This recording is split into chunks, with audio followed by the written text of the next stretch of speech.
The Give It a Go Show! Welcome to the Give It a Go Show, where we give things a go and talk about it. I'm Rivet. And I'm Prince. So, another week, we've finally released our first podcast, well, the first episode, which is delightful. Yes. Applause. Clap, clap, clap, clap, clap, clap.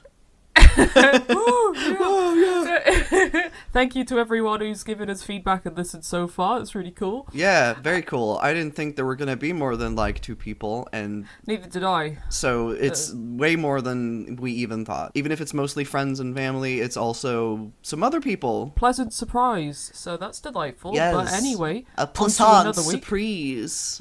Yeah. God, why do people listen to I don't know. Yes, so another week, another activity. So, this week I wanted to do a cooking challenge and I wanted to try cooking something a bit more complicated. And my mother wanted to join me once again, bless her. So, I asked my ex-chef husband, what do you think we should cook? And he said, do a soufflé. Ooh. You know, yes. But you know, the way you said ex-cook husband, it kind of sounded like he's your ex. Oh goodness, no. That was fast. Sorry, oh, sorry. We've only been married 3 months. Yes, ex-cook, not ex-husband. Yes, just ex-cook. He just used to be a chef. He's made me soufflé before, and it was absolutely delightful. Cheese soufflé, and I think he made it last for. We had an anniversary lunch, and it was lovely. And I said to him, "Yeah, what do you think we should cook? I'd like you to suggest something." And he said, "Make a soufflé. Make a cheese soufflé." And I said, "Oh God, no!" So I called my mum and I said, "Do you want to make a soufflé?" And she said, "Yeah." That was that conversation. Very exciting. Went to their house this time and we made soufflé. I have a clip of the best bits from that. Don't worry about it, Mum. I don't know. About the clarinet and something. Yeah, I might have a clarinet. I'll see if I don't have a clarinet. Don't do violins. I don't like violins. Okay. I won't do violins then, Mum. Square things don't fit into round things. They can. Not if they're not cut. It's very slippery. Like an eel. Yeah. We're eeling it again. Very good butter if you bang your head. For what? You stick it on your head. I like Kenny G. I can't use Kenny G music because it's copyright, Mum. But can't use Dido neither. No. Dido would be a very weird choice for Why? For a comedy cooking segment. I don't know then. I don't know, Mum. Well, panpipe's copyright. No, because it's an instrument. It's not. Yeah, but someone made it, didn't they? Yeah. It's not the same. But someone makes music, don't they? Yeah, but it's not copyright just because they. Trumpet. Yeah. We could make our own trumpet noise Oh, no. with music. You have to come over and record it. Wow. It's like watching paint dry, but it's like watching It's not that buttermilk. slow. It's pretty quick. Got to stir it as well. Oh. Just to so it doesn't all just stick to the pan. Oh Christ! Do you? What? I had a dream I was eating raw eggs last night. Oh, did you? Wasn't nice. That's a weird dream. It is a weird dream. I was just eating these raw eggs and then I went, oh, these are raw. And I stopped eating them. Oh my God. Have you done it already? No, the yolk separated as it came out. Well, that's good, isn't it? No, because I need to separate the yolk from the white. Oh, to spoon your yolk.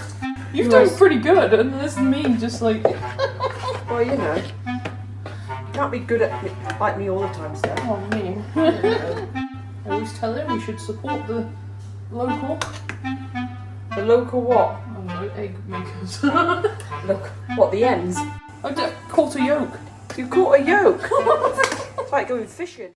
So mostly, I have to say, it actually went very well. I honestly expected it to come out a flat, gloopy mess. Flat, did I say fat? Like a ditto? Maybe a ditto that's been run over. Yeah. I was worried that the top was going to cave in and it was just going to be a disgusting, gloopy mess. However, we got some delightfully risen soufflés, which was fantastic. We used a BBC Good Foods recipe, as all British people do. Yeah. For all your recipes. Absolutely. I mean, they've got a recipe for everything, and most of them are quite easy to follow. So this one said soufflé, and I think it was 3 or 4 easy steps. So I decided that one sounded good to me because I like simple especially as someone who's not a professional cook.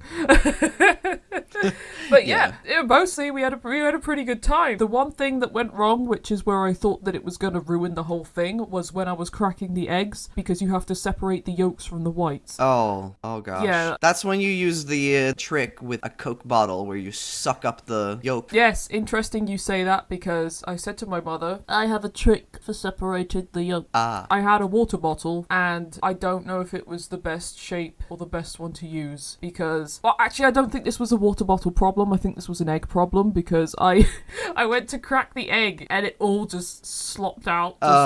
Just slopped out. It was just like a runny mess. There was no solid yolk in there. Oh my god! Not a good sign. Maybe I don't know if it's just supermarket eggs or something. Oh my gosh, yeah, that's not a good egg situation. Not a healthy egg, no, that was the trouble. Cracked the eggs in, cracked the one, and it just fell in. I had a little bit more luck with the other three. I never really managed to use the Coke bottle trick effectively, to be fair. I ended up managing to pour the yolks from two of them, I think, into the bottle, but that's not really the trick. I just wanted to keep them separate at that point, so I was like, I don't know where to put them. I'm just gonna put them in the water bottle. So I just had a water bottle full of yolks, and I tried scooping the yolk from the first one out of the egg mixture, and I couldn't. Funnily enough, you just take a swig of the yolk bottle. Yeah, you just. I was trying to scoop the yolks out of the egg white mixture from the first one with the spoon. I wasn't thinking about drinking the yolks at this point. Oh, you can do with them what you can do with the soap, which is you can just put it in your drink as a little ice cube. Just put it in your drink. You know, some people do that though, don't they?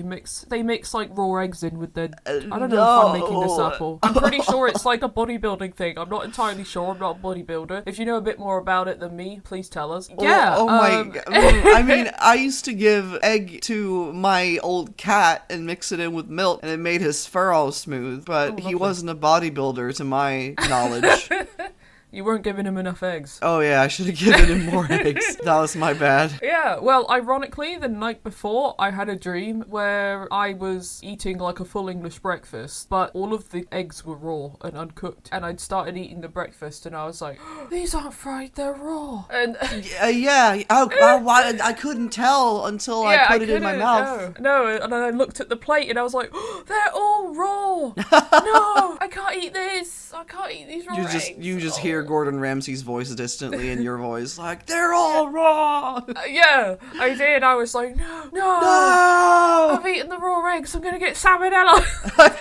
Salmonella. Well, I'm glad that didn't happen in your cooking experience. Yes, I can confirm that the soufflés were fully cooked, there was no raw egg, and we had some delightful cheese soufflés. I was pleasantly surprised. We cooked them a little bit differently to the recipe, so we did them in what's called bain-marie when we went to cook them. So instead of putting them on baking paper, we had a gastronome, which is, for those who don't know, it's like a cooking tray it's a bit deeper, it's kind of one that's more used in industrial cooking settings. Oh. So we filled that halfway with water, then we put the ramekins in with the soufflé mixture, and the moisture from the bain-marie helps to moisten. Moisten and help does the it help soufflés moisten? rise. It sure did. Oh my god. When I took that first bite, it's food, people. It's food. It's food. I promise. Never thought I'd say the word moist on the podcast. I am not full of surprise right now. You said chode chip on this podcast, and you thought that you wouldn't say moist. This is, you know what, that's a good point. And the chode chip thing's funny because I thought that my parents would be kind of horrified when they heard me make that joke, but they didn't know what chode meant, which made for an awkward conversation because I then had to explain to them what a chode was. I've made for some very awkward conversations, and for that I apologise. Don't. But... Own it. Yeah, own your chode. You know what? You're right. No, I'm not. We need to stop this. Yeah, we need to stop. Anyway, what did you do? Nice. I did something similar, actually. I did some baking. Yep, okay. Baking week. I made lemon bread. Oh, I love lemons. Sorry. I love lemons. I just love lemon cake. Lemons. Lemons. That's it. Do you? Wow, really? Do you get it from your mom? I didn't even think about that when I said it. Yeah, Wow. yes, I do. So I haven't put them on my armpits yet. yeah. Yet. That's to come. So I found what's apparently a copycat Starbucks lemon bread recipe. I haven't been to Starbucks. I actually just wanted to find some recipes for like bread in general, specifically sourdough bread, but it looked pretty complicated for a beginner because you have to like cultivate the farm of little sourdough people. Yep. You have to cultivate them. Yep. Yes, and feed them, and that sounded very... And then you can reap the harvest. Oh god, yeah, that sounded like way too much work for some bread that I can buy at a store. And lemon bread looked good. It's more of a cake than actual bread, but on the other hand, it looked almost too simple, but as I haven't baked since I was a kid, I didn't want to get too cocky because I've hecked up some baking in the past. I was kind of obsessed with baking for a while. I would bring my home economics cookbook to the kitchen and I'd make scones and pancakes and cookies and stuff. Oh, lovely. Yeah, I loved that book. It had a little rainbow on it. I'm gonna actually list the recipe real quick because it's very simple. Okay. So, like for the cake, it's 1 package yellow cake mix, 1 package non-instant lemon pudding mix. We didn't have lemon pudding mix. We had vanilla, but that's fine. 1/2 cup vegetable oil, 4 large eggs, 8 ounces sour cream. Very difficult to translate this to Swedish because I don't know what ounces are. 1/2 cup milk, 6 tablespoons freshly squeezed lemon juice. That was very fun to do, by which I mean you will find out that it was not. And for the icing, it's 2.5 cups confectioner sugar, 3 tablespoons freshly squeezed lemon juice or more to taste. So basically you just combine everything in a thing and beat it 2 minutes and you make the icing. So I was a little nervous going in. I'm like the type of person who likes to follow recipes exactly to a T, and I triple check everything. Like I'm like, am I sure I read the right thing? I'm gonna check it again. Yeah. Just gotta make sure. Yeah, like just in case. And Sandra would be like, oh, but maybe we don't need to use this. And I'm like, no, we're doing it. I don't care that it's the vanilla pudding mix and not the lemon pudding mix. If we don't use the pudding mix, then we won't have a pudding mix. It'll all go wrong. It'll all go wrong. Yeah, I'm kind of like a mad scientist when it comes to that. But Gordon Ramsay will come in and slap me. Yeah, he'll come in and slap me in the face. I mean, Gordon Ramsay's not really a baker, actually, is he? No, but he'd probably still be like, you didn't use the pudding. But, Mary Berry, maybe. I don't know. But I'd also made icing before, and it was a disaster when I did. On the other hand, when I did make icing, we didn't let the cake set, like we didn't let it cool, and we didn't let we put the icing on when it was warm, and then we put the whole thing in the fridge when it was still hot. Yeah. Really bad. Oh, no. But turns out this icing anyway was incredibly easy. It's just a confectioner's sugar and lemon juice. So when we put the cake in the oven, I tried some of the icing and I was like, whoa, that's straight up icing. I don't know why it surprised me so much that when I made icing came out. It was so good, and I was somehow like really shocked that the texture and look of it was actual icing. It just a fortunate byproduct. Yeah. it just because it came together so quickly and it had that kind of thick texture. I don't know. It was really exciting to see it come together. About the lemon juice though, so oh goodness, we needed 6 tablespoons alone just for the cake, and we I have was gonna say it's quite a lot, but it's lemon cake, so yeah, we have a juice squeezer, but we couldn't find it. Oh. So there I was, squeezing lemons with my bare hands like a Neanderthal. Oh no. Except I didn't quite have the strength of a Neanderthal, so more like a baby bird freshly out of the egg. And so I stubbornly wanted to do it all myself. I want to give it a go. I'm supposed to be giving it a go. I'm doing it. It's my podcast, Mom, and I decide how to press the lemons. But after much struggling, I handed the lemons over to my girlfriend, who's got the hands of a dainty little belle, but the strength of a bear. So lemon juice was produced finally. I held the little tablespoon. She got her fists around the half lemon that we had left, and she just went, oh! And her arms were like shaking, and I could see, like, for me, it was like a couple drops came out, and she would just make the whole thing just like, boosh, like into the tablespoon. do this. Yeah, Oh, wow. it was- I'm sorry, but the mental image is hilarious. It was Sandra amazing. Yeah. Yeah, because Wow. she was kind of like, do you want me to help? Do you want me to help? And I'm like, I'm gonna try my best. Okay, I'm gonna do it first, and then you can help me. And so I tried, and she was like, let me help. And it's like, oh! It's so funny because like she's quite softly spoken and she's quite chill. Yeah, she's strong. Yeah, and then it just I don't know. It's just hilarious to me, that mental image of her just being like. Yeah, oh god, it was something to behold because I was right next to Wow. her seeing it happen. It, Yeah. it was a sight to behold. So we mixed it up all nice and we poured the cake liquid in the loaf pan. Okay, yeah, the mixture. Yeah. Yes. It took some time for everything to bake, cool, and set. I was actually doing my media thing while we were Okay, waiting. yeah. So cool. But Lovely. it turned out freaking gorgeous. I have some process pictures that you can put I on wish the I could gram. try it. Yes. Yeah, yes. yeah. Moment of truth. Me and my girlfriend had some lemon bread. It Yeah. was so good. Oh, I wish I could have tried it. Yes, the cake, it was spongy and moist. I guess I gotta say moist on this podcast now too. Yes. The icing Yep. was incredibly sweet. And yeah, we had the vanilla mix, but the cake was still very lemony and the icing was the perfect sweet lemony as well. I was just like, oh, the decadence. I just leaned back and was like, I made a Oh, good goodness. thing. And Yes. I couldn't remember the last time I'd baked before, and I used to love it. It was great. And we started talking like, maybe we should make this a monthly thing. Or maybe we should bake once a Yes, month. yes. So I will definitely bake again for sure. I don't know if we'll Yes. actually do it every month, but it'd be really nice because there's something so gratifying about making something, and especially when you're not sure if you're gonna make it good or not. And you just kind of trust the recipe, and then it Yeah. turns out great, and you get to taste it. It's like when I finish a drawing, I look at it and I think, okay, this looks nice. But when you get to eat something delicious, it's kind of more gratifying Yes. to have Yeah, made I know it. what you mean. It was the same with me with the souffle, and I've been doing. Puppy. Misty, Thank you, Misty. Thank you for That your was input. the thing with with the souffle. I had the same thing. Well, I mean, I've been doing a bit more baking recently because I'd been making gluten-free brownies, and I did that twice because they were very good. But now we're sick of brownies. Yeah. When you eat something that you've made and you've baked, it's like, I made this.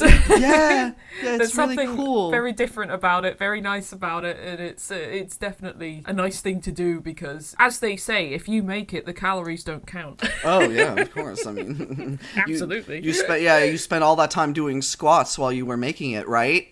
Oh yeah, exactly. Whilst it's in the oven. Yeah, know? you got time. You get on the floor, do the dinosaur. Absolutely. So yeah, I won't be making lemon bread often because it's very dense. Yes, It's yeah. so thick and very sweet. So I'm just glad I didn't have to finish the whole thing myself. But Yeah. yeah, that's what I did. That's the thing about baking, though. I think it is also quite a nice thing to do with someone else. Sometimes, It is, you know. yeah. Quite relaxing, actually, when you know what you're doing. Oh, for sure. Because she's my girlfriend's also worked at a cafe, so she had some knowledge of how things are supposed to look. So it was kind of Yeah. nice to have a little someone who knows a bit better to kind of look over your shoulder. Yes. Because yeah. I freak out when it comes to that. I'm just like, I'm gonna do it wrong, even though I do it exactly to the recipe. I'm like, something's gonna Yeah. go wrong. It's gonna explode in the oven. Oh no, you don't want that. But I mean, it's not the end of the world, though, even if it does go wrong, because at the end of the day, you're trying it out. I guess when it comes to the podcast, I'd love for things to turn out well, but if it doesn't, at least I have a disaster story to tell. Oh yeah, exactly. You know, I was even a tiny bit disappointed at how well my souffles came out because I didn't have a disaster story. The only thing that really went wrong was the eggs, and my mum learned how to make cheese sauce because as part of the souffle you make what's called a roux, which is the base for a cheese sauce. It's a good learning process, and obviously being able to cook and bake for yourself is a fantastic skill. Yeah. Speaking of disaster stories, though, what memory have you brought before us today? This is the one that you gave a little teaser of that you said. Yes. Well, that's what you said in the first episode, and I'm going to tell the steak story. So, let me preface this by saying for 16 years I was a vegetarian. I was brought up vegetarian. If I wanted to eat meat, I could have eaten meat, but we were just all vegetarian, and none of us ever really cared about eating meat. You know, it's just what we were used to. So, at 16, I decided I would like to try a chicken sandwich. Now I eat meat. So, I just want you to know I'm smiling this whole time. because you know the story, yeah. I'm like a grin pasted on my face. So the reason I have prefaced that by saying I was a vegetarian for 16 14 years is that even ever since then, I'm 25 now, I haven't really tried that many meats. I mostly eat poultry, so chicken, turkey, sometimes I'll eat pork. However, I think I'd only eaten beef once at this stage. So my now husband and I, we were out for a meal and we said, why don't we try the steakhouse? We're very cultured, very, look at us, we're going to the steakhouse. I turned up in my hoodie and jeans. Everyone in there was quite well dressed. I'd been to a Weatherspoons just before and decided I didn't want to be there, so that's why I was in my hoodie and jeans. Otherwise, I probably would have dressed a bit more appropriately. That's by the by. So I sat down and I said to Toby, I said, I might try some steak. And he's like, okay, are you sure? You said you don't like steak. I mean, he said that, but we were at a steakhouse. We probably shouldn't have gone to the steakhouse. I'd already told him I don't like beef, but I said, you know what, maybe I just haven't had it properly. So let's go to the steakhouse. Let's try some proper beef. This will be a good time. The lady comes up and she says to us, all right, what would you like to order? And I said, I'm gonna have the steak burger. And she said to me, okay, how would you like your burger done? And I know what the rarity means, in terms of burgers and steaks. But I wasn't too sure which one I should have. However, upon the internet, I have heard many people say they like a medium rare steak. So I said to the lady, I'd like it medium rare. And even the lady said to me, are you sure? And Toby said, are you sure? It's like a video game and the options come up and you're just like, this will be the moment of no return. Yep. Are you sure you want to continue? Because you will not be able to go back. No, you will lose all of your unsaved progress. And even I said to myself, are you sure? But I said to the lady, yes, I would like a medium rare steak. She brought it to me once it was done. I don't know what kind of steak Toby had. I think he might have had medium rare, but he is a seasoned steak eater. I am not. This was my first proper steak. I didn't know that the steak and the eater needed to be seasoned. God's sake. So anyway, the lovely waitress, she brought both of us our medium rare steaks. Oh, fuck's sake. Steaks. She brought steaks. What is the energy for today's episode? It's Monday morning and we're both tired. It's been Monday morning every time we record. I know. It's later this time than it was the other time. I know.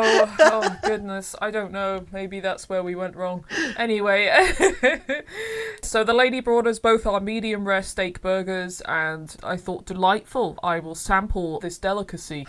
I hated it. I fucking hated it. No, really? Yeah, my husband said to me, you don't like it, do you? And I was like, nah, it's fine. And I took another bite and I just went, no, I don't like it. I really don't like it. I could see where it's kind of like raw in the middle as a medium rare steak is. I just didn't like it. I could taste the raw bit and I was like, I don't like this at all. And I was like, I said to my husband, can you eat it so that the waitress doesn't think I'm weak?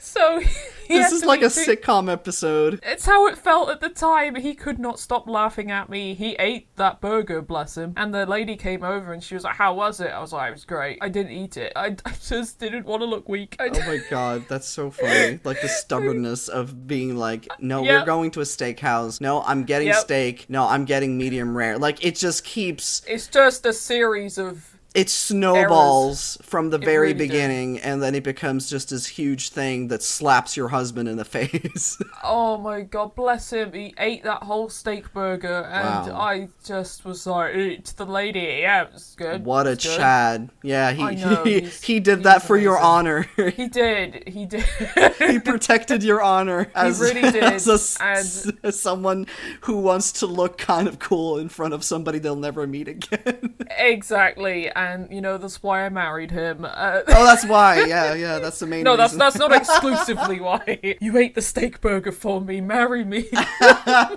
Anyway, that's the steak story. I'm a stubborn bitch, and I ate the steak even though I hate steak. Yeah, anyway. I feel like I will definitely not be able to top this story in terms of entertainment.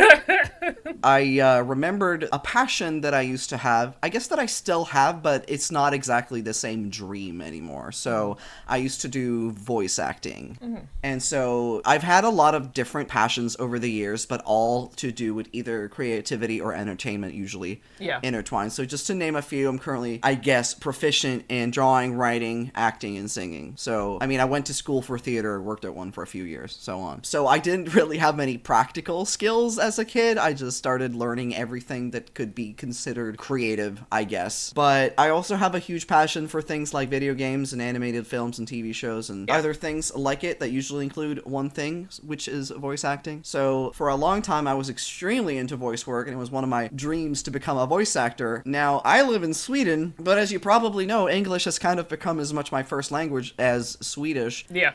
And to be honest, I was aiming towards English voice acting more than Swedish, but I did not want to move out of Sweden. Yeah. So it was kind of like, this is my dream, but how am I even gonna... Because I didn't want to move to the US or the UK. No, that's fair. I get that.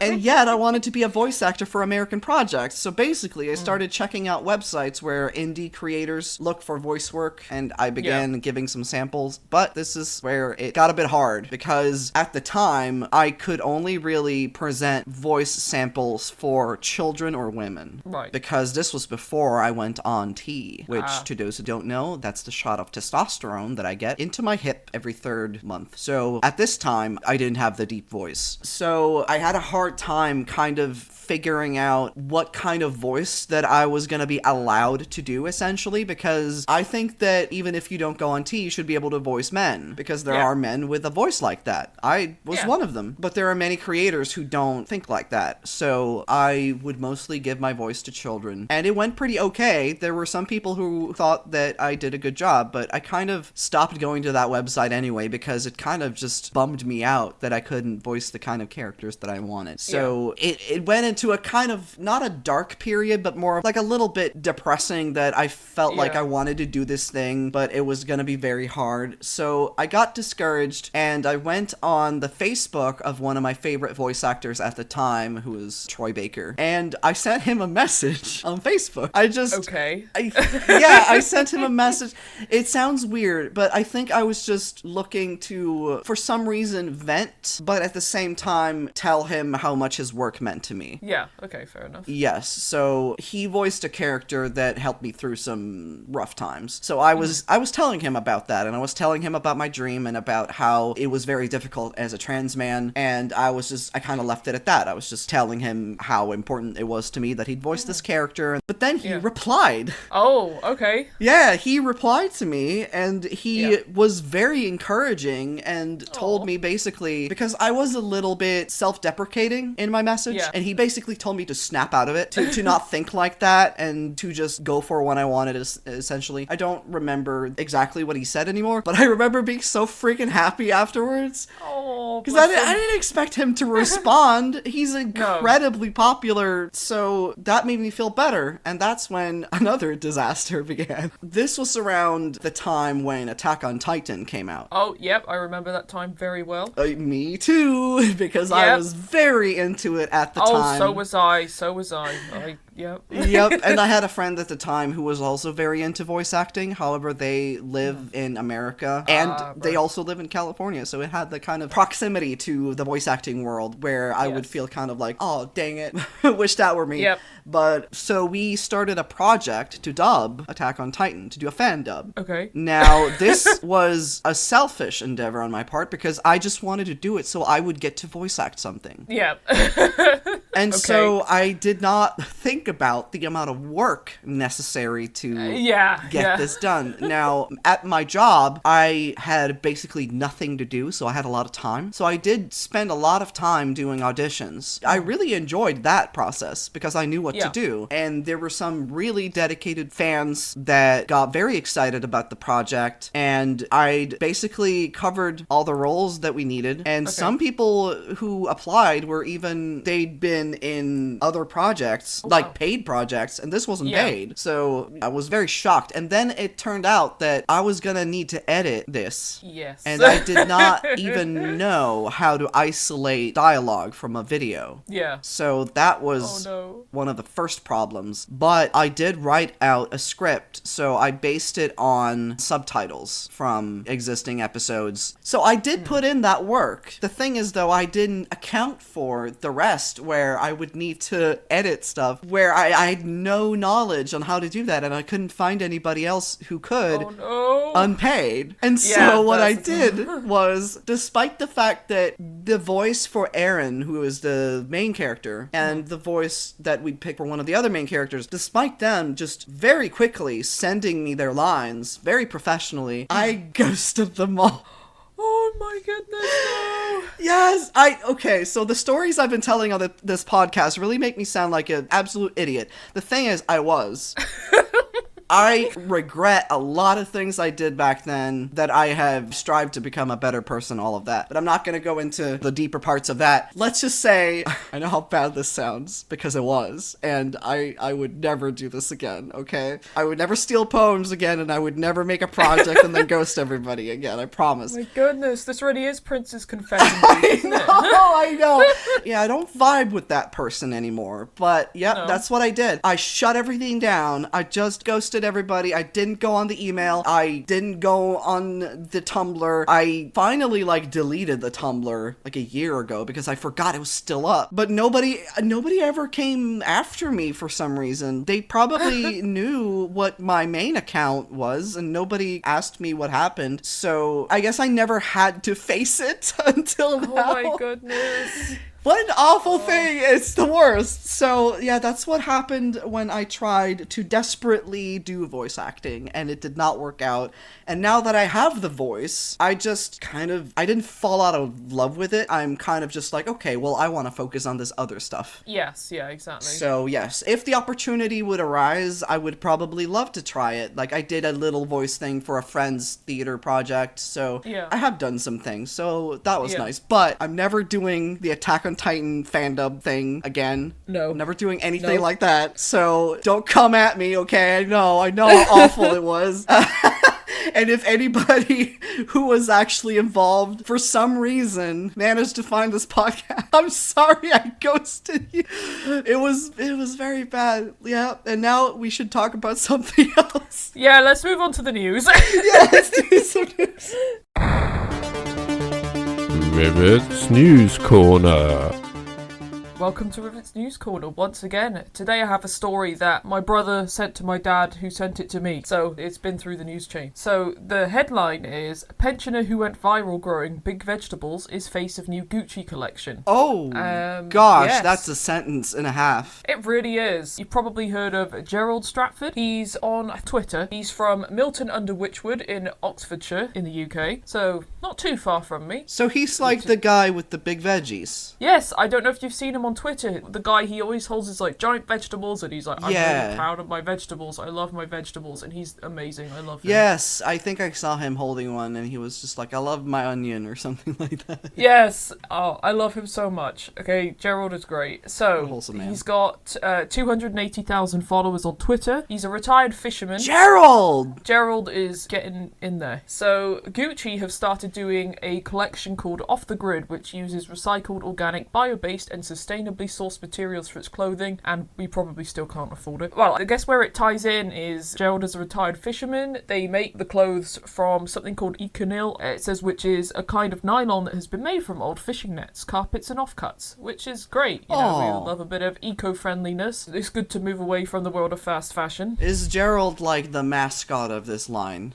I can't really tell, if I'm honest. So, in footage for the advert, which is called Gardening with Gerald, it's a collaboration with High Snobriety. I think that's like a magazine? I'm not entirely sure. In Gardening with Gerald, he is seen giving pointers to a group of models who have pitched up to lend him a hand. So he's teaching them how to grow some good quality big vegetables. You know what, this is a recurring theme with the news, isn't it, at the moment? I'm just talking about giant vegetables and... Oh yeah, and giant chips and giant bears. Giant chips, giant bears, giant vegetables, I guess. God, I wish but that were me, though. Gerald, I want you to teach me some big veggie growage. absolutely. You know what? He's only probably about an hour or two away from me. Gerald, if you do happen to be listening to this, I would gladly be taught. Yeah, and tell your 200,000 followers to listen to our podcast. Okay. Yeah, that would also be great. Thanks, Gerald. Yeah, thanks. Thanks, babe. Yes. Good old Gerald. So, yeah, they did a shoot with Gerald wearing this new collection. I just find the images hilarious. So there's one picture of him. He stood at his greenhouse. He's in, like, the door of his greenhouse, and there's all these Gucci models, like, posed next to him looking at whatever he's grown. Oh my gosh, what a Chad. And he's just, like, smiling down at his vegetable, and I think that's amazing. I don't know, it's just so funny. It's just this wholesome old mate. He's just prepping his veg, and there's all these like Gucci models in like designer clothes just stood there watching him. Oh my god. And it's so funny. Apparently he had no idea that his Twitter was gonna blow up, and just the story of Gerald now, his origin story. Oh yeah, his origin story before he joined the Avengers. Yes, precisely. So he said he joined Twitter in February 2019, as some of his friends suggested it as a means of sharing his gardening photos. At the time, he didn't know what was happening to his phone when he started sharing the photographs of his potatoes in May, and they got thousands of likes, and he said he really didn't get what was going on. He said he phoned his nephew. His nephew was like, "You've gone viral." Viral. And you've gone viral. I don't know if they actually speak like that in Oxfordshire. I think they're a lot more fancy than here. So I don't know. I just found that story absolutely hilarious. He also said, "I'm the potato king." Potato the vegetable king. Maybe he's the one who made the potato that produced the long chip. Oh my! It's all coming together. This is a whole new lore. Yes, the lore is expanding. Yes, long potato lore. Just read another thing he said. He said, "Oh, it's the Americans." He said, "They also comment on my clothing. They like my braces, and they call me stuff like a cool dude." Some of the American sayings I struggle to understand. I've never been to the States. It's all good, though. I haven't had one negative comment. Good. Wow. Good. Oh, I'm so glad Oh my for him. god. You know, because I've seen things where I'm like, nobody can possibly say something bad about this wonderful thing. And then I look in the comments. And it's the first thing you see, it's just like, oh. And so, yeah, that actually makes me very happy, because usually someone will always have something bad they want to say. But no, Gerald is just this wholesome guy who makes big veggies and everybody's on board for it. It's very cute. They think he's a cool dude. He is a cool dude. Yes, he is. I just love him. It's just whenever I've seen his posts on Twitter, and he's just so happy. He's like, "I love my big vegetables." And it's just, I love it. Oh, to be a vegetable farmer who just loves his big vegetables. That's a dream. I promised my husband that when I'm very wealthy one day, we're going to buy a small farm where he can have his miniature ponies, as he's always wanted. Yeah, he can have the miniature ponies, and you can have the huge vegetables. Yes, I'll get the big... we've also said we want like maybe 5 to 10 dogs. We haven't decided exactly how many yet. Basically, what you're gonna need is as many dogs as you have surface area in your house. Yes, like the lady I showed you that time with about 20 to 30 Akitas. Yeah, and she has no floor. It's just Akitas. She has no floor. Yeah, I mean, I wouldn't mind that, but yeah. Also having had an Akita, I know how it can be, so... But yes, all strength to Gerald. He's great. He's finally made it. He's made it. He's a cool dude now. He's a cool dude now, and he's wearing his Gucci. I don't actually know if he's wearing Gucci in the pictures. I think he might just be wearing his, like, regular clothes, which makes this even more Honestly, weird. I feel like those are more Gucci than any real Gucci could ever be. An inspiration to all. Absolutely. I love his braces as well. I think he looks great. I admire him. Is that your fictional crush that you brought? He's not fictional, though. He's a real person. Yeah, you're right. Otherwise, you would have brought him. Fictional Gerald. Oh my goodness. Fictional Gerald. Low poly Gerald. Low poly. I'll tell him you don't think he's real. I think my friend doesn't think you're real. I don't think anything's real.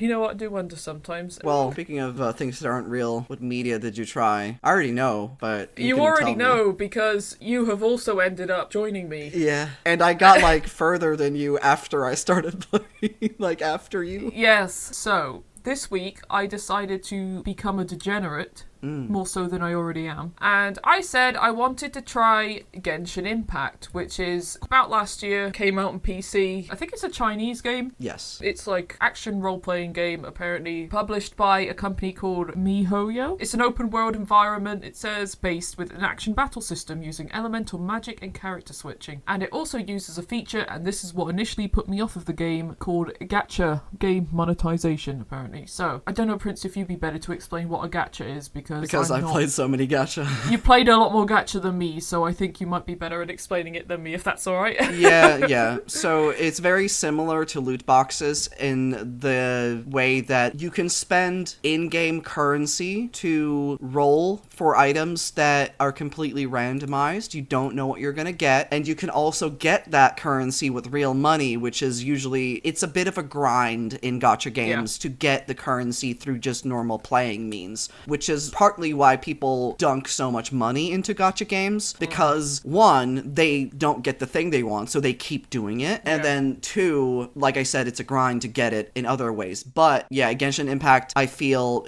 a lot of gacha games have this feeling where if you don't roll the gacha, then there's basically no point in playing. Genshin Impact feels more like the gacha is a bonus where you can still play the game just fine, but you can also get new characters, and that's like kind of a bonus. Yes, definitely. And I mean, it's obviously a model that's working because the game itself is free to play. Yes. But obviously there's also the gacha element, and the game grossed over $1 billion within 6 months of release, so I think they're doing alright. Yeah.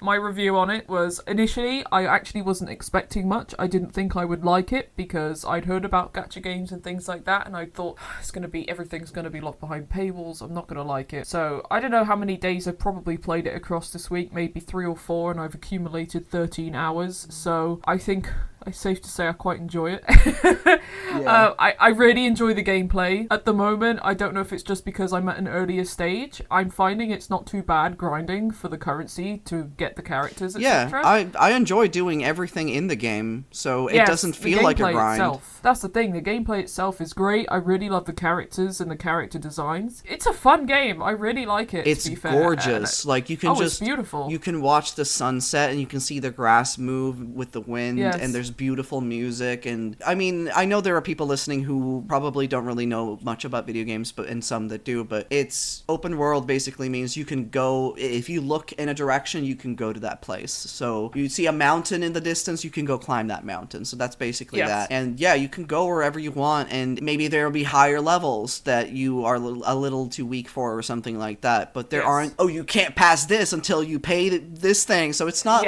it's a free game, but it doesn't put up paywalls like that. It's mostly like, do you want other characters? Maybe you can try your luck at this thing. So like you, I was feeling like maybe I don't want to do gacha again, because I used to put money into that and it was bad. But the way I've been feeling it, I've been enjoying it even without rolling. So yeah, exactly. The gameplay itself is fun. The characters that you get for free are quite fun to play. They give you a couple anyway, additionally, so that's quite nice. And yeah, generally I've really enjoyed it. It's become a bit of a time sink for me, actually, which is interesting for me because I tend to find it very difficult to get into games that I can sort of play regularly because I have a very short attention span. Like forever games. Yeah, exactly. That's the thing. But there's so much to do in it. I haven't felt the need to sink any money into it at the moment, so that's great. Yeah, the grinding I quite enjoy. The exploration is super fun. Yeah, and you can play it with friends once you reach a certain rank. And I just tried that last night, and it was chaotic in the best way. Yeah, I really enjoy it so far. It's just quite a nice, relaxing one to play, apart from when I faced the wind cube called Beth. Yeah, you gotta watch out for Beth. Beth the wind cube. The wind cube. I don't know why they called it Beth, but it's very funny to me. And slightly softened the blow when it battered my entire It kind team. of sounds like a Karen-type person. Somebody who works at a grocery store sees somebody rolling up, and they're like, no, it's Beth the wind cube. Is Beth the wind cube? So I tried 2 things. I initially meant to try only one, but I decided to try another. So what I did was I watched Ringu and The Ring. So Ringu is the original from 1998, and The Ring is the Western remake from 2002. Yes. So I watched Ringu first, and everybody knows what it's about basically, but I think to just summarize quickly, it's about a tape, and that if you watch the tape, you will die in 7 days. So both movies they have the same plot plot. They essentially have the same Yes. kind of plot beats. They have the same things that happen. So both are about a journalist investigating this tape and the deaths of her niece and the friends of her niece. So when you think about The Ring, you probably think about the long-haired little girl crawling out of a TV. That's all I know about it. So that's all I knew about it as well. So Okay. when I started watching Ringu, I found myself immediately enjoying it because Okay. it had such great camera shots that made you feel kind of like, ooh, but like not in a way that I felt was legitimately uncomfortable. It was more like, Yeah. this is cool, you know? I get very technical when I watch movies. I will say things like, oh, that was a cool movement, or, oh, that's a good shot. Stuff like that. I'm a theater kid. I can't help it. So Yeah, that makes sense. Yes, I would just go, oh, that's a cool shot. That's some creepy build-up. I like it. So I really enjoyed Ringu all the way through. And then, of course, if I'm gonna watch the remake, then you can't help but compare them. No, of course. And I think both are great movies on their own. Yeah. I think The Ring, though, has some things in it that I just don't personally enjoy. I'm not an enjoyer of a lot of American horror tropes. So the original was a lot about creepy buildup, what is unseen and unsaid, about mystery and camera shots that make you unnerved. There are no jump scares. It's a very slow creeping kind of horror. Yes. So in the remake, there's more, it's similar, but it's more in your face. There's a lot more shock factor stuff. There's gore. Yeah. There's I mean, classic American remake. Yes, isn't it? there's grossness, there's bugs, there's vomiting, there's electrocution, and the remake's tape was a bit longer, and it threw in what I mentioned earlier as well, like bugs and the like, probably to make it more unsettling. But to me, as a result, it kind of wasn't. It was just a little more gross. Yeah. Because that's just not personally my thing. And I will say, like, both great movies, but I found myself laughing a lot more in The Ring. Maybe because a lot of the things didn't age well. For example, in Ringu, the little girl, when you see her come out, you see her come towards you in the TV, and it's very slow. She's kind of walking in this really disjointed manner. It's very slow. She's coming, but it's just very creepy. She comes out, she slowly crawls towards you, still very creepy. In the American one, she like leaps out and teleports at you. Okay. Yeah, it's a little strange. Yeah. It's a little strange. So there are many moments like that where it's like, bam, bam, bam, bam, bam, this happens. Yeah. But also, one thing that made me immediately say, this is worse, is in The Ring, there's animal death. No! And yep, I am the type of person who, if I see animal death in a movie, I will immediately declare that movie bad. Oh, I'm the same. No. Yeah, and it's very gruesome as well. Oh. So, Sandra has watched The Ring. My girlfriend, she has watched The Ring. When she saw the animal in question, she was like, oh, this part. And I was like, oh no. Oh no. Oh. So yes, without that, I would have said that it was probably very good. So it's kind of hard to say because yes, it was good, but I just hate bugs and grossness and animal death. So not so much my thing. I don't know how I would have felt if I'd watched The Ring first and the other one second, but I just feel like the first one had more of the stuff that I personally enjoy in horror. That's why I don't watch a lot of horror movies because they usually have the grossness. It has the in-your-face stuff. Oh, it can be too much. I mean, I don't watch horror movies, but I love horror, so that's the issue. Yeah. I can't watch so many of those movies because I don't like gore. I don't like in-your-face jump scares. I like a creepy progression. So, I don't know. Maybe I should just watch more Japanese movies, I guess. Going into this, I was kind of nervous because of how I don't watch horror movies, but it was very entertaining. I had a great time. So, well, yeah. What's that? I liked both of them. I didn't feel like scared to the point of freaking out. I felt good scared where I was like, oh, yes, this is creepy. Oh, this is great. Yeah. That's the thing. I mean, to be fair, I have a bit of a problem with remakes in general, I guess. I think we should have a petition that says that Americans aren't allowed to remake anything ever again. Yeah, usually there's a lot of kind of I mean, obviously it's remade for an American audience, yes. And that's, I presume, what they're into, but... There are today a lot of sort of regurgitated messes in cinema, yeah, but I mean, this was 2002, so I can give it a pass. also, it was very interesting to see directly after one another the way that two very different cultures did the same thing. Yes, yeah. Because the way that they did character, the way that the characters behaved are so different from the different cultures. And it was really cool to see how they did the exact same shit, but the characters, their personalities and their agency and the way they went about things were different because they grew up different. And that was actually very interesting to see. I think The Ring is good, even though I also think that it's bad. But I have a complicated relationship with it, I now realize. I went into it very nervous, but I had a great time. So at the end of the day, I'm glad I did it. So I just, I wasn't sure how I was gonna react. Like, oh, I'm gonna watch a horror for the first time in a long time. I thought maybe this would be my time to suffer. But no, not so much, no. Well, that's good. I mean, at the end of the day, so long as you enjoyed it, because as much as I'm also someone who I'm an absolute... I'm a pussy, okay? I cannot watch... I think it's just that more in-your-face gore that I really hate, which is the type where it's just gore for the sake of being gore, and it's just not my thing. It's the grossness. Where they just make it as gross as possible, just for that shock value. But when it's that kind of suspense that is quite masterfully done, I do quite enjoy it, as I've discovered. But yeah, I don't know. I guess like we said, it's for two different audiences at the end of the day. Absolutely. And I'm sure it was actually, like you said, very interesting to see the comparison between the movie that was made for, I presume, Japanese audiences and the one that was made for a more Western market. For sure. There were many differences where you could tell that they approach horror, but also ghosts differently in culture. Yeah. Where American television, it will mostly be like, there are no ghosts, what are you talking about? And stuff like that. Yeah. Meanwhile, in Ringu, the ex to the journalist, he has psychic powers. And it's passed down to his son. Mm-hmm. So that's already established. They've already established that ghosts exist. There's no disbelief of, is this a ghost thing? No, it is. And I love that because I get kind of tired of a movie having to make the characters go through the disbelief and then they do believe it. It's like, we already know it's a ghost, so let's just get through it. Yeah, exactly. They're just cutting to the chase. Yeah, exactly. I like that. But there were things about The Ring that I liked more. They delved more into the trauma of those who knew the people who died. So the son, basically, and the friend who was with that niece who died, you kind of see how they dealt with it, and you don't in the original. So I like that. Yeah, I'm sorry. Every time when you say Ringu, I think about Pingu. Pingu? I don't know why. I don't know why. When you said Ringu, I was like, does he mean Pingu? And then no, very different. It's to a Pingu. very different beast altogether. Guess it's time. It's time. It's time. That was a very dirty laugh from me.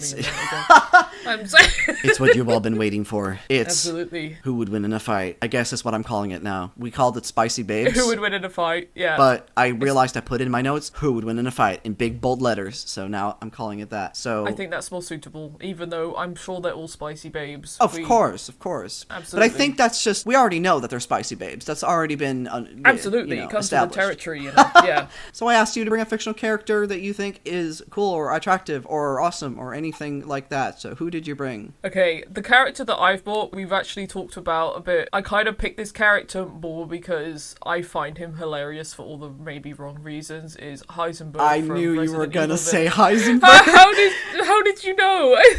As soon as you said hilarious, I knew you were gonna say Heisenberg. You know what, I think I would not have found him as funny as I do if it weren't for you and your brother taking the piss out of him and mimicking his voice. I'm sorry, every time I hear Heisenberg now, I hear your brother imitating him. So the thing is, for those of you who don't know who Heisenberg is, he's this guy from Resident Evil Village, and he talks like this. That's so funny. Ethan? I don't know. Ethan? And so your brother does the best impression of him. It's so funny. He has this showmanship way of talking. No matter what you're talking about, it's like he'll be like that. We should work together. That supersized bitch. Yeah. That's my favorite line. That's a good character to bring. Yeah. I still haven't finished the game, but he's fun. So the one I brought was KK Slider from Animal Crossing. This will be a battle of the ages. I know. So I'm gonna list the things that I like about KK Slider, and then you can list some things about Heisenberg that we all already know. So he's a famous musician, and he's the most famous in the Animal Crossing world, I suppose. Everybody wants him to come play for them. And he is a dog, so so he's automatically a good boy. This is true. He's got eyebrows for days. Yeah, he does. I have to agree with that. And he's got a beautiful singing voice. Yeah, believe me, I'll get to that. Oh, sorry. So, and everybody in this game wears clothes except for him, so that's a wild power move that is sure to intimidate. This is true. I've never thought about that. And then the last point, the most important of all, his music sounds like me ma mo ma ma. I love it. I love KK Slider. I'm sorry. Every time I played Animal Crossing and I heard him sing, I would just lose it. People have made covers of existing songs with his voice, and it's really cool. It's just I've seen a metal cover by an artist who I actually really like called Lil Mariko, and she does a metal cover, and she's amazing. I'll have to try and find the link. It's so funny. I love it. I think I've heard KK Slider sing "Crawling in My Skin," and it's beautiful. It's just like me, my mama. Oh wow! So yeah, amazing. so what does Heisenberg have to bring to the table? He is a very good engineer. I don't think that really makes a difference to KK Slider, to be fair. I don't know if anything makes a difference to KK Slider, to be Not honest. really. I mean, he's just chilling. He's so chill. He's so chill. You're just bringing all the pacifists to the table. I guess so, yeah. That's the thing. I mean, you know what? Heisenberg's a bit of an angry man. I'll say it. You know, He's got some anger issues. He's got some trauma, to be fair, but he's listed here as Lord Karl Heisenberg. Carl! Lord Karl! Lord Karl! You know what? He doesn't seem to like supersized bitches, so that's a problem. Well, KK Slider's not a supersized bitch. No, yeah, but I think that's just a general problem, because... Oh, yeah. I mean, you know what? Sometimes I feel like he might be a little bit... He calls a lot of the women in the game bitches, but they have also traumatized him. Yeah, so on one hand, he might be a bit judgmental, but they also treated him badly, so maybe they deserve it? Question mark? Yeah, I don't know. He calls everyone a bitch, though, doesn't he? I think. I can't remember. I have to play the game again. Well, if he calls everybody a bitch, then at least that's equality. You know, I can't remember whether he does or not. I don't know. He calls a lot of people a lot of things in that game. Yeah, so okay, so maybe he would start calling KK Slider a bunch of names. Maybe call KK Slider a bitch because he's a dog. Yeah. Yeah, but I think that would just kind of roll over KK Slider's fur. I don't think he'd care. He wouldn't give a shit. He's so chill. Yeah, he'd just be like, you just reminded me this song that I just made. I'm gonna play it for you, and maybe you'll be at ease, dude. Yeah.